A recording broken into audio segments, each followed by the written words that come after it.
Hello and welcome to the Zach Think Share podcast. Today's episode is a little bit different than normal. I had a coaching call earlier today with Michael and Courtney. They're currently taking my invisible labor intensive. They originally came in because he didn't want a free consult call. He just wanted me to give him the goods. He signed up for an hour-long coaching call. So we're effectively on coaching call number 3, sort of within the intensive work that we're doing. Which for those that don't know, my intensive is 4 one-on-2 calls, kickoff, 30, 60, 90-day call, followed by they show up to office hours once a week for about 12 weeks. They are accountable for going through all the video curriculum, giving all their responses to the video curriculum homework as well, and I give them responses and feedback to every single one of their posts and homeworks within the community. So they were very generous. I have been asking people at the end of their coaching calls if they feel comfortable to share it on in a podcast form. You'll hear their first names. They didn't know ahead of time that they ended up saying yes at the end to it, but they did not know that this was going to be recorded. Or at least they didn't know that it was potentially going to be out for public. So this is like just an authentic, this is a coaching call that I went through with them. They've been implementing what we call the boring meeting, baseline operations, routines, relationship repair, initiative taking, nurturing, and game planning.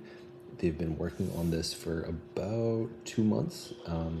They are using the emotion wheel, which I don't think, looking back, I don't think we actually really practiced it quite this way this time, but we did a fair amount of intense practice before.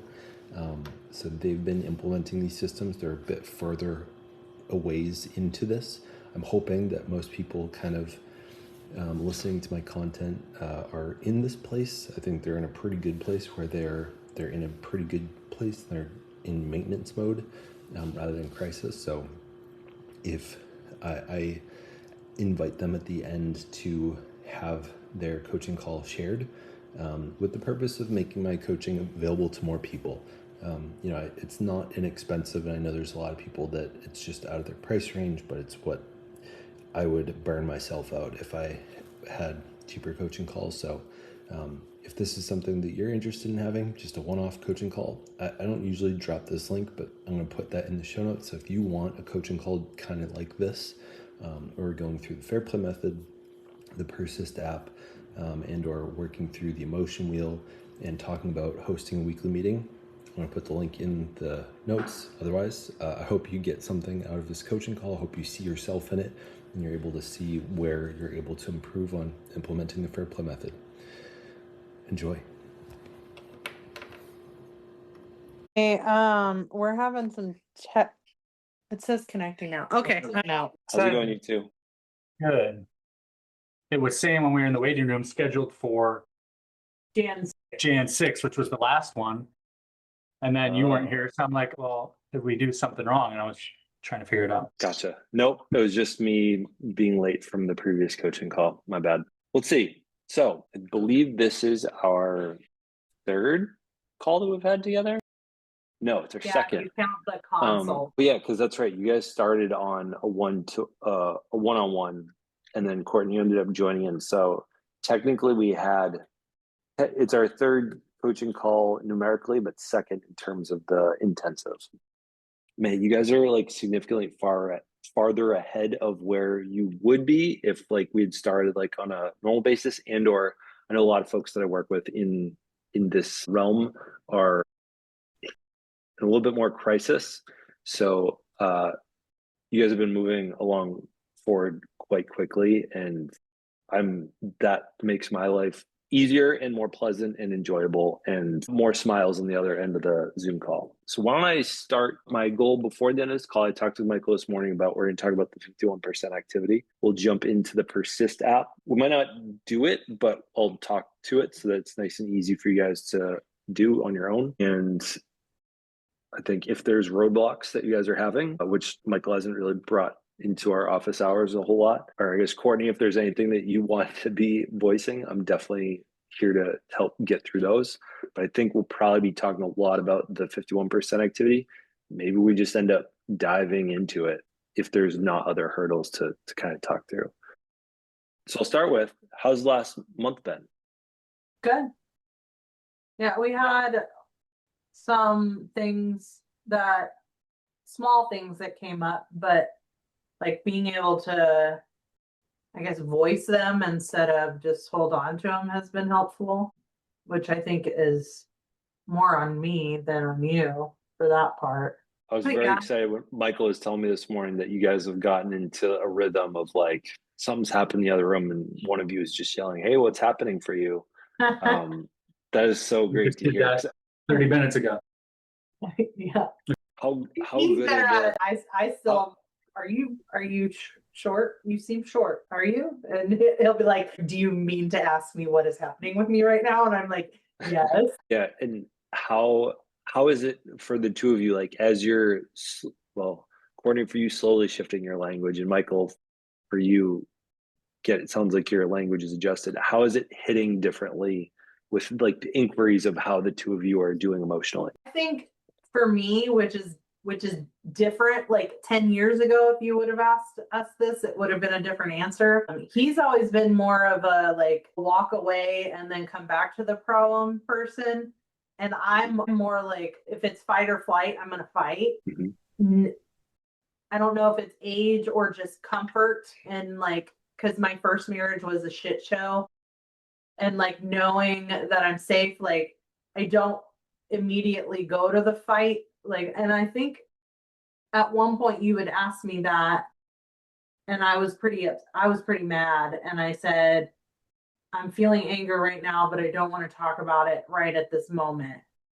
And he's like A-okay with that. Like, but like 10 years ago, if he would have done that to me, I would have been like throwing punches. But like being able to be like, yeah, I'm feeling anger right now, but I'm being able to say I'm not ready to talk about it because like the anger was so present. But then like an hour later, like it's almost like I went through the emotion wheel in my head, and that was able to like it grounded me, and I was able to then just like tell him the parts I needed to in a calmer way. And I found that, and I know this isn't like something you suggest, but like if we're like in a crisis situation where something needs to happen right now and I'm angry, I will text him the emotion wheel, because it's like I don't have time to calm down. Yep. And something needs to happen right now to fix what's going on. Then instead of using my words verbally, which will come off across hurt, I have text him, this is what I'm feeling.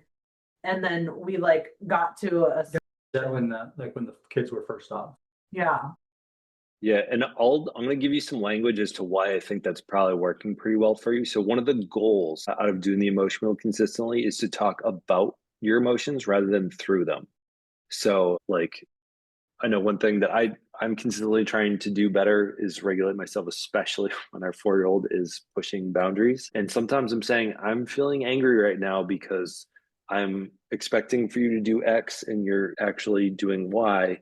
And honestly, for me, that's just like verbal processing for myself. It's kind of communicating to our 4-year-old what's kind of going on with daddy. What you're effectively doing by texting it is you're talking about the emotions rather than talking through the emotions. And it's like the moments where, you know, when you had said like, are you being short? You sound angry. Like what's happening for you?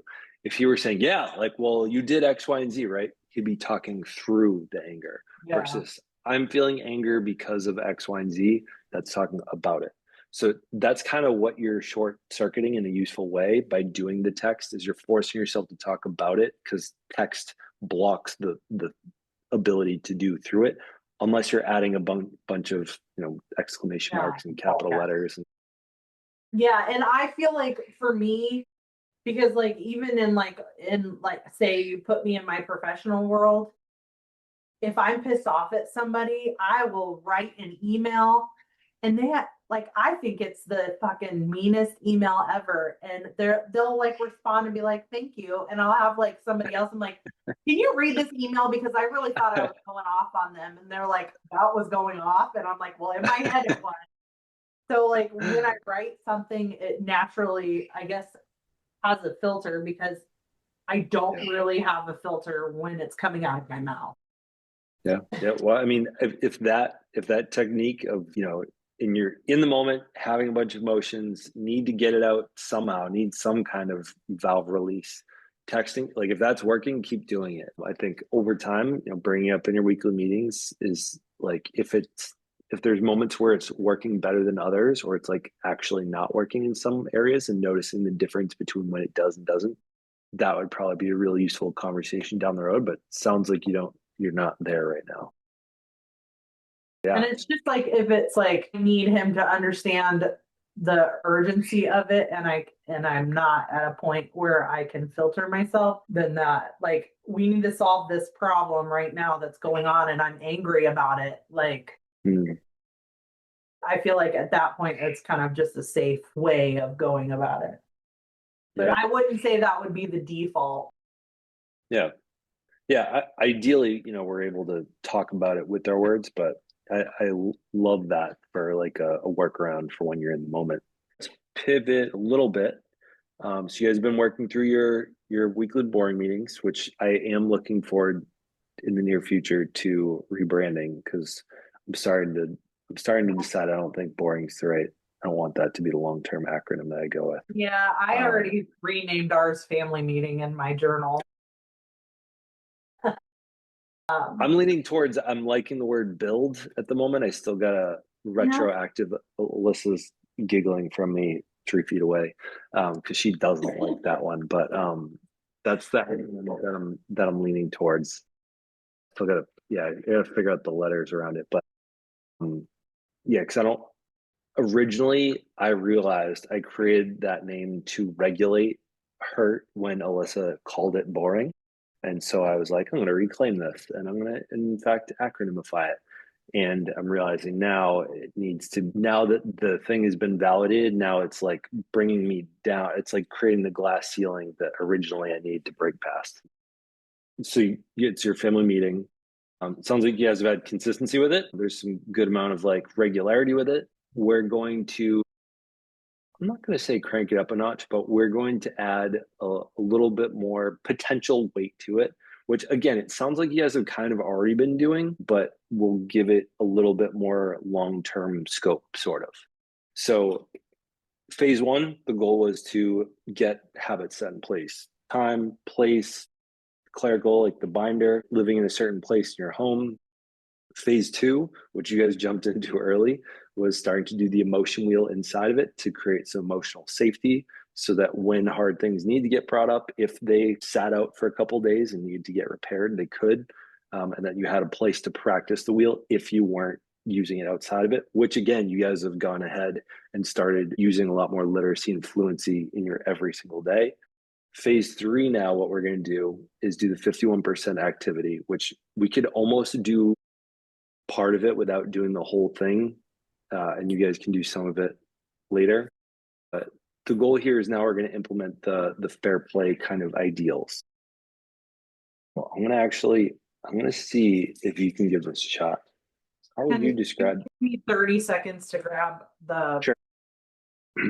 Michael, I'm going to invite you to say what the 51% activity is, so I can see where your comprehension of it is, and I'll correct anything that I hear. I watched your video on it before, like after the office hours. So I feel like no, I had to go there anyway to get the link to the app. So I'm like, oh, this video's right here. Go out, Adam, get out of my face. So to me, the 51% activity is you take a task. I don't think I'm going to like this very much. I just don't. I'm going to be That's real. okay. I don't think I'm going to like this activity very much. But Well, Courtney, what's happening for you about that? Because there are things that I want to own. And so Try again. Lead with your core emotion. I'm fearful that the things that I love doing will have to be split. Gotcha. Okay, I hear that. So I think based on that, I know I could. Guessing. I think I could debunk her concern. Michael, can you do it? not debunk, not even necessarily invalidate, but like acknowledge and point out where I don't think that it'll strike that chord. I don't know. That's okay. Go back to your explanation of what the 51% All right, so to me, is. based on what I know right now, is choosing a task, looking at that task, and figuring out what things need to happen to complete that task, and currently who's doing 51% or more of that task. So if we had a task, okay, these 10 things need to happen in order to accomplish this task. How many are you doing and how many am I doing today? And turn that into a percent. There's some adjustments I'm going to make. You got it for the most part. So I would say what you just described was first how to create a minimum standard of care, or like a standard operating procedure. And then you said like the 51% activity, which is effectively looking at the entire organization, the entire home, all of the responsibilities that generally exist, and then identifying who currently owns 51% of each of them. So the fair play cards can be pretty useful for that. Or I think the care load assessment on Persist is also super useful for that. The goal is to just swipe left, swipe right, who generally owns the majority of what. It's not meant to be tug of war. It's meant to be generous and willing to acknowledge that someone, likely Courtney, owns more invisible labor around things that you might not. Courtney, how does that sound? I'm a little, are we talking about like what, like, for example, like everything, or are we talking about like one thing? Like we want to come up with a plan for the basement. So that has several steps. So that I would say like basement renovation or basement reorganization, that would be its own thing, probably. okay. Yeah. Cause like, so who owns 51% of basement reorganization? Well, it would before we started working with you, it would have naturally been 90% me, but I am making it a point, like big things like that, for example, I'm putting it on the family agenda, and I'm saying at the family agenda, I bring it up and I'm like, hey, actually, I think he brought up the idea. And then the next meeting, I said, okay, next meeting, let's come up with a project plan, not doing the actual things, but actually discussing what needs to be done. We need to get estimates before we can we need to come up with a general design idea. So pause here for a second, because you're going to go into some significant detail. For the 51% activity, my goal is to do more of an overview. I don't want to get into details. The purpose of it is for us to have a game plan for the direction to go with which ones we do the minimum standards of care for. Like in the book, she talks about like, go sit down, identify a bunch of the things that exist in your home, and go create a standard of care for them. What I don't love about that is that a lot of people go in, they make a bunch of ideal standards of care, and then they burn out by next week because they've just bitten off 7 new things that they all have to have a heightened level of expectation around them. What I encourage people to do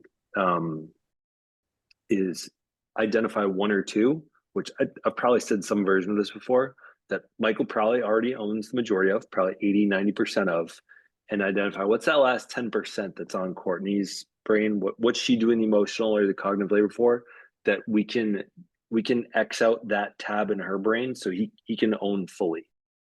Now, the other aspect of that is a lot of times it's going to take a couple weeks to like take over the last piece of ownership.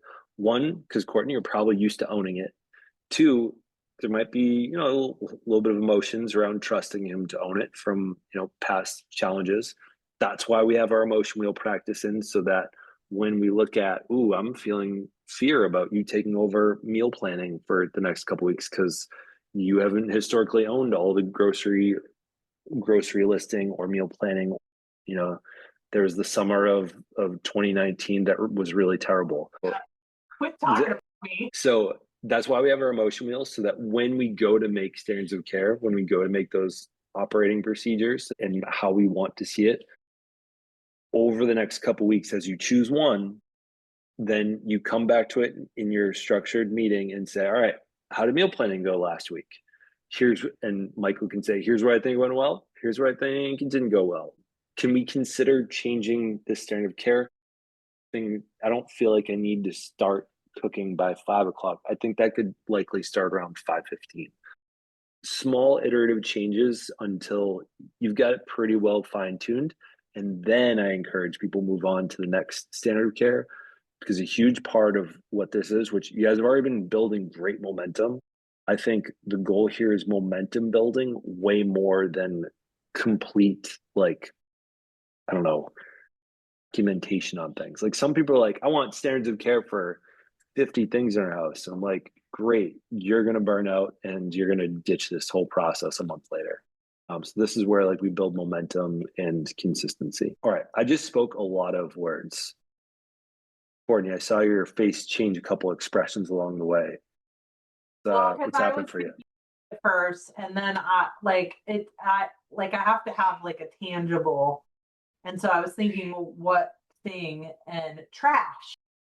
He owns 80% of trash, and you're probably thinking, what else is there to deal with trash? Do you know why I'm smiling so hard right now? Because what I say to almost every single couple that I start this conversation with, or in Fair Play 101, the first two we always start with, for the majority of the time, is trash and dishes, because the guys almost always have 80 to 99% of trash. There's always that little pesky percent probably left over. And then dishes are a typical next one. So I actually like that question that you just asked. So Courtney, you're feeling like there's probably another, what, 20 to 5 to 20% left that you still own on trash? Yes. Don't explain it yet. Don't explain it. I want to see if Michael can identify what is that invisible labor that she still owns on it. The only thing that I could think of that she could potentially be thinking about is that she picks trash up, like loose trash, and puts it in the trash can, and I empty the trash can out. Is that what you're thinking? You're gathering trash that may not be where it's supposed to be and putting it in the bag where it'll be taken. I thought this was a dead giveaway because I just had to do it. I'll take a guess at it if he doesn't get it. It's emptying the trash in my bathroom down here, right? Because you just had to tell me to do that. That's one. It was overflowing. Like, what the fuck? Like, it was disgusting. And I'm like, if I come in this bathroom, I do not turn the light on. And I'm like, holy shit! Like, you can't put any more shit wipes in the trash can. Can you get rid of it? But yeah, that's one, and then there's another. I don't know. Zach, you don't know the. You're right, I don't. I was gonna guess. I know sometimes cardboard doesn't get like fully broken down, or it starts sitting in like a middle position. He's got that one. See the videos where it's like the woman throws the cardboard in the garage and doesn't even think about it. It's me. So like, that's not my problem. Is it like cleaning out the bottoms of trash cans that start getting yucky? No, I would put that in like the cleaning of the bathroom, which is my duty. Okay. The only other thing I can think of is, but I'm betting he probably meets the mark on, given what I've heard so far, is the trash liner is getting replaced well. Yeah. All right. I'm out of ideas. The automatic vacuum cleaner emptied. A robot. did that. All right. So perfect. Right here.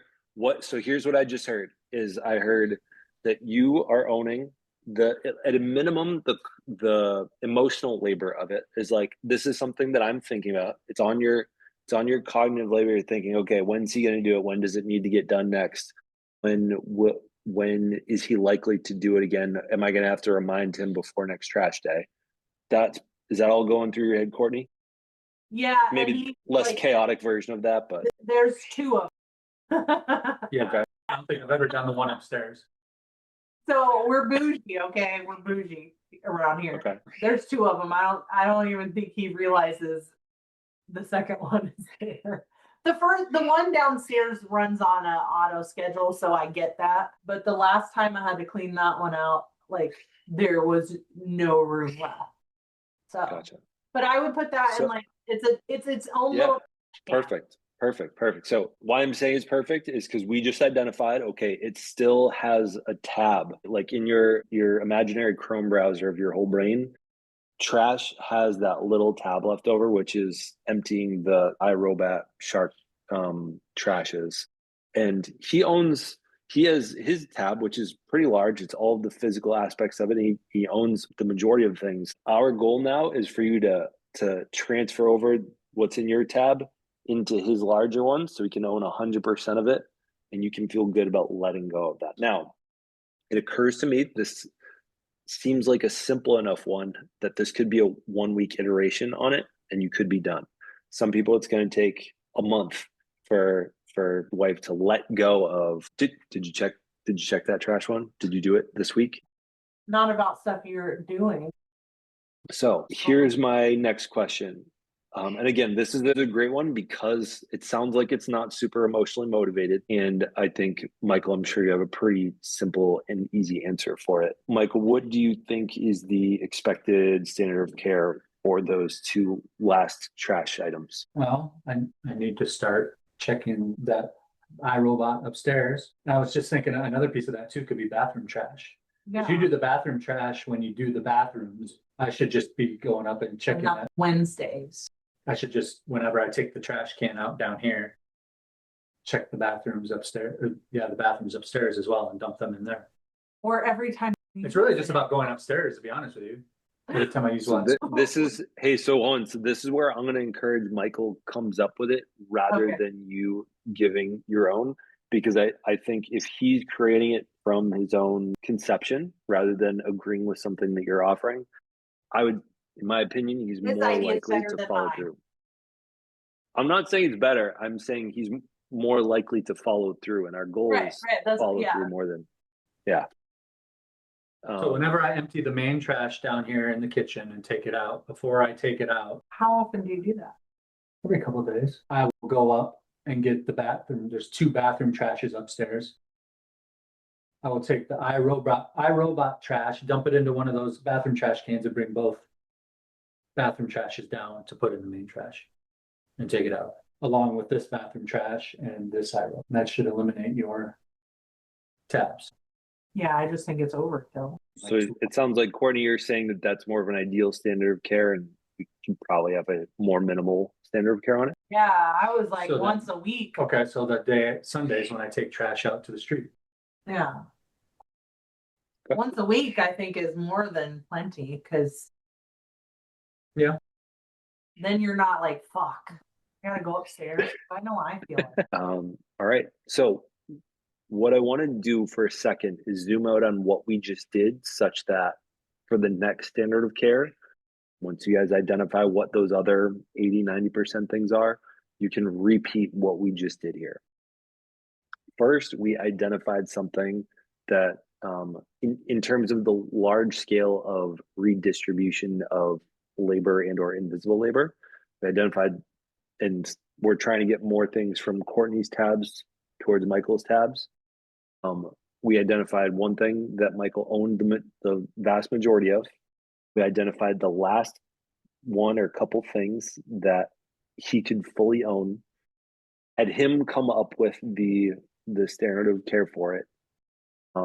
That is like, it's objective enough that if someday one of the kids were to take over that, or someone were to replace Michael for a couple of days, or Courtney, if you were taking over that responsibility for some time, you guys are on the same page about what that is because it's objective enough. And now what I encourage is have that be a part of your next boring meeting. What often happens is when something is added, there's often some version of a growing pain. So like we also just hooked our iRobot back up after 6 months or so of not having it set up. And I don't know that I've ever refilled that. I've never opened it up before. I've never really done much with it. Alyssa's owned that.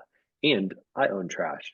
So there could be something simple like knowing where the bags are, figuring out how to order them online if they're specialty, small things like that that will show up in the next 2 weeks that you can add iteratively. Easy enough. The only other, and again, this one's kind of easy because it wasn't emotionally charged.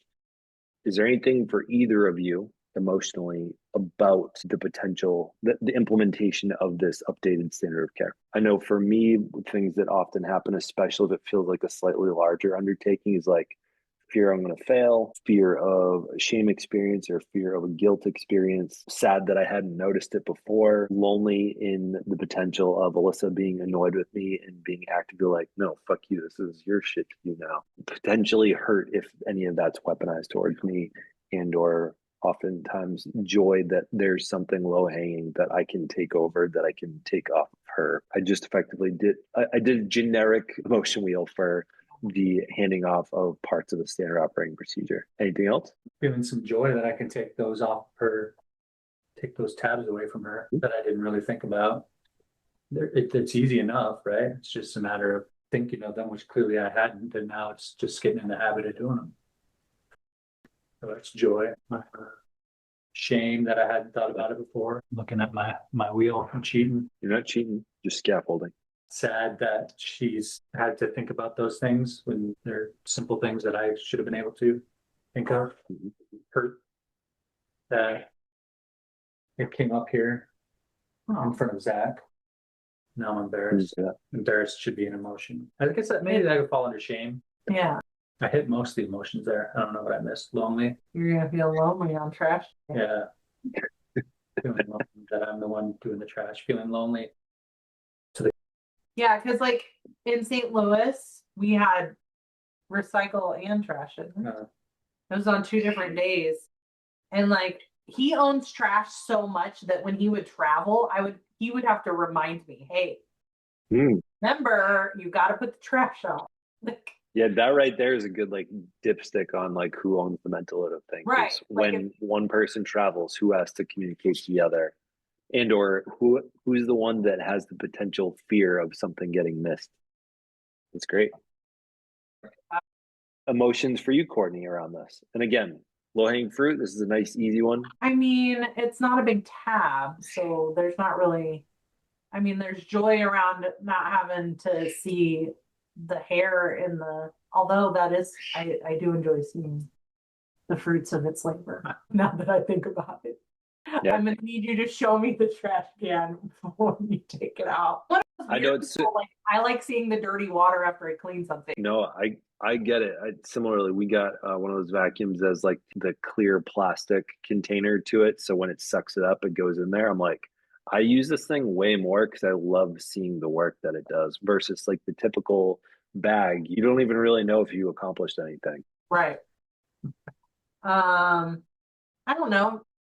Some shame around the fact that he would have very easily. So I don't know that I told you this. Maybe. So I have a like life coach that I started with. And I think we discussed it maybe in one of ours. He's really good about routine. I'm not. And so that's something I'm working on. So like I carry like the one-off. So the problem with the trash can in the bathrooms and the robot is it wasn't routine and nobody was doing it. So it was like every now and then it would cycle around and I'd be like, fuck, like that thing is disgusting. You know what I'm saying? So like it'll be easy for him because once he establishes that routine, it's like it's not even a tab for him anymore because it just. I'm gonna pause you for a second because I can hear you trying to articulate what's the core emotion there. I think you're trying to express something. I think I was just expressing that, like, I don't know. It's not something I think about a lot because it's not in any type of routine and I'm bad about routines and he's good about routines. So maybe that's shame around the fact that I suck at routines. That's what I'm hearing, yeah. Yeah, no, I'm horrible at it. Like my day, if you saw my day, you'd be like, how are you as productive as you are? Because I just go by the seat of my pants. Yeah. Sadly, I'm a little bit of that too. I hear you. I think it's the entrepreneur. She's already thinking of ideas on how you can market to women, by the way. Whatever. And by the way, don't feel pressured by any means. I'm not that kind of person. Like Gotcha. I just took on a client that I talked to 2 years ago. And she like was building her business up. And finally she's like, okay, I'm ready for you. Yeah. Don't Yeah, feel we'll talk at the end here because I think I would love at a minimum to pick your brain if I can.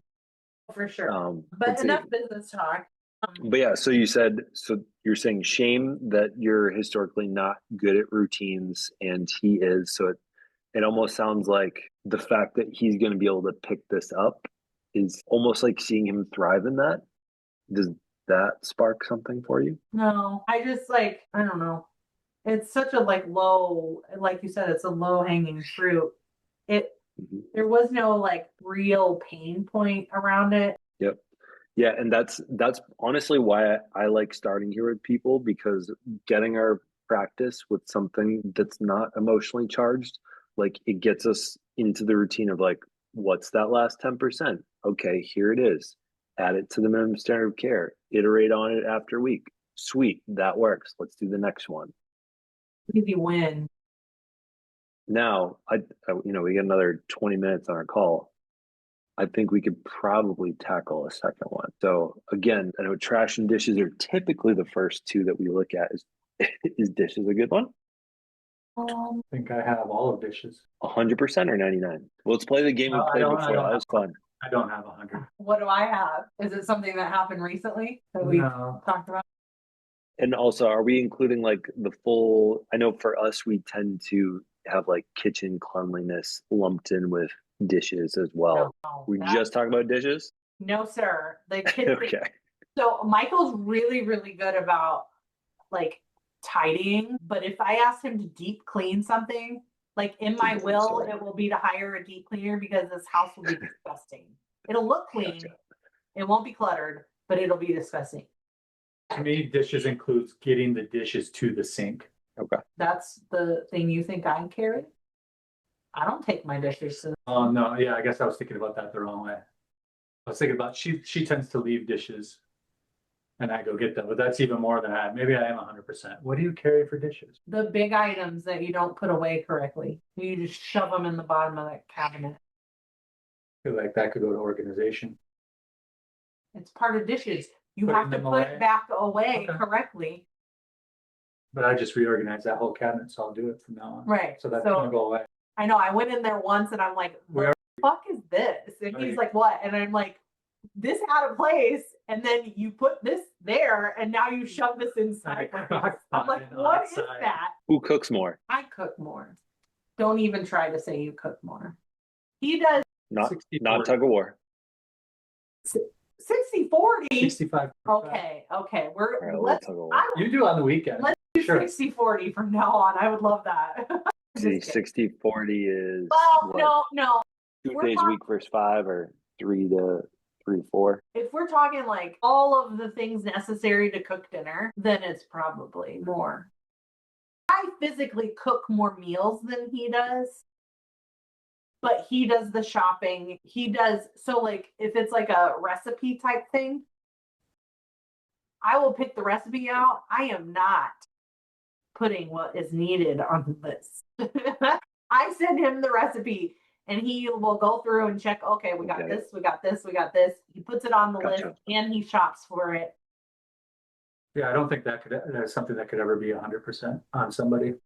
One other question, which I'm actually going to come back to trash for a second, but actually, given Michael that it sounds like you do the grocery shopping. Are you also accountable for trash bags and or the iRobot bags and coming over to dishes, dishwasher soap or dish soap? That's awful.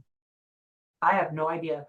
And if I happen to go to the store, I have to ask him, what's the brand again? Like, because every now and then I'll get a hair up my butt and be like, I want to get out of the house and go shop. But yeah, so he totally owns it. I don't even know what brand. I just know it has the little red ball. But then there's like 4 kinds of that. So who knows?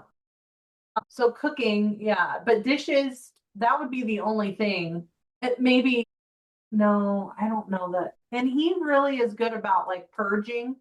So I'm a big purger and I rubbed off on him. I brought home a new cup one day and he was like, oh, I guess we got to throw 2 away. I was like, okay. So I like it. I'm still thinking about dishes. I'm trying to. So am I. That would be in the dishes category. I heard you getting rid of dishes? Yeah. We're replacing dishes that need to be replaced. Yeah. Yeah, like see, she would buy the dishes, like the plates and stuff we got when we moved. Like, hey, you like this? Yeah. Yeah. But I don't want to take that. Ooh, So it sounds like we're now identifying the scope of the dishes responsibility and whether replacement and or buying new things falls within dish ownership. I don't like that. No. Yeah, that in my brain it's feeling like a slightly different responsibility, which Yeah. I don't actually know was a what that surprise. is, but almost like home decor almost. Yeah. I don't know. Yeah, I'm not sure what that fits. It's general like house maintenance. Like the other night we had one of our pottery barn that we've had for years broke after our 4-year-old swiped it off the table by accident. Bad story. And then my first thought was, well, I guess we got 3 of them now instead of 4. We have 4 instead of 5.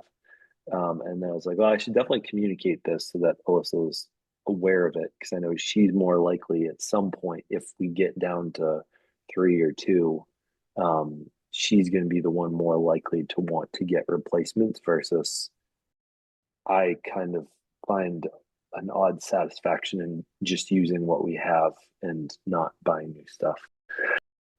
Won't get into that, but man, you had 2 in a row where like Michael, it just sounds like you're doing a pretty darn good job of owning it and that weren't really able to add much here. All right. Yeah. And this is why we do the 51% activity, is to identify the game plan of, okay, what are the next couple? Because it sounds like dishes are managed. And the goal would be next identifying again, what's another one that he owns a significant amount of, and how could we switch over some of the mental load of it. What else do you own, babe? Feeding the pets. The what? Feeding the pets, the birds and the dogs. I try to help every now and then. I'm like, yeah, I'm gonna feed the dog. And it happens like, but I wouldn't say that I own anything at all. Because it used to be I would order the stuff from Chewy once you told me to, but now we started a family Ownership. email. So we have a joint email that both of us use for family stuff. So like Chewy, I moved it over to the joint email. So yeah, you own that. I used to. So this is where we probably don't quite have enough time, but I think identifying those next ones is going to be like your next homework assignment. So I would say on one of your next pouring meetings, if you have a slightly larger amount of time, I would go through again, if you really wanted to. I know you guys are back to your binder. You could do the cards. I personally don't like the cards. You can't break them up into pieces. Yeah, we returned. Yeah, I think probably the Persist app, I'm a fan of it. Makes for a great diagnostic. I don't think it makes for a great like long-term like maintenance, like let's add to our Persist thing. She wrote down, identify Michael's load. I chuckled at. But yeah, so I think the Persist app is your next step. Persist app? Time for Persist. You said it's free. Like I got it up to where I know they have the free assessment, but there's no, they actually misspelt assessment on it. It's spelled ASSSESSMENT. Knock it off. Yeah, I see it. So we go through that, and then it's like there's nothing to buy. But you should be able to just create a login. Yeah, I think what it'll ask you for your email or something to get your results. I'll play with it. But yeah, that's what I would do next. I will let Ellie know, the CEO, although I heard it changed ownership recently. And I don't know who to contact. Yeah, I'll let them know that. But yeah, so that would be your next assignment, is identify what are the other things that you guys want to start looking at, changing ownership of, and or like siloing ownership to one side. And there could be things on the other side of the spectrum that Michael, you own little bits of, that the 2 of you want Courtney to own the full amount of. I think long-term goal is, one, you guys are able to tuck out the emotions between the 2 of you so that you can have logistic, low emotion conversations, as well as when you are going through things, you have the practice of having things owned 100%. She talks about saying like rats randomly assigned tasks are really bad. I don't love them. I also don't think that they're as big a problem for some families as they are for others. Like some families in the examples that she shares in the book, yeah, it sounds like those families really struggle when there's randomly assigned tasks. I think as long as effectively the emotional labor is communicated along with it, the context of things. You okay, honey? She needs some water. Yeah, I think you guys have your game plan moving forward. Any questions? Yeah, can you get a coupon code for that Persist app? I think there is somewhere. I think it's like Zach ZACH15 or something, but Oh. it should be. I know it's free up front, and if you end up choosing to buy it, which I forget what's included in the premium version, I think it's Zach15 ZACH. I'm good. No questions from me. Now Ooh, I'll ask you guys. $7. You got the paid version? Well, I was looking at getting it. Gotcha. The invitation, and originally I've never asked this until about a month ago, is I'm trying to make my coaching more affordable to people. So I'm going to invite you guys, and I encourage you to feel no guilt in saying no. This call is recorded. Would you be open to allowing me to post this as a podcast, as like this is an example of what coaching looks like?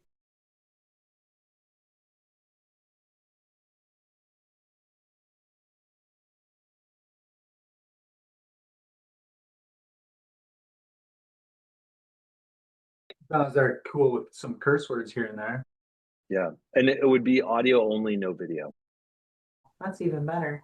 Okay, yeah. Awesome. I like the audio only part. I'm like, can we redo it on the next one so I could do my hair? Yeah.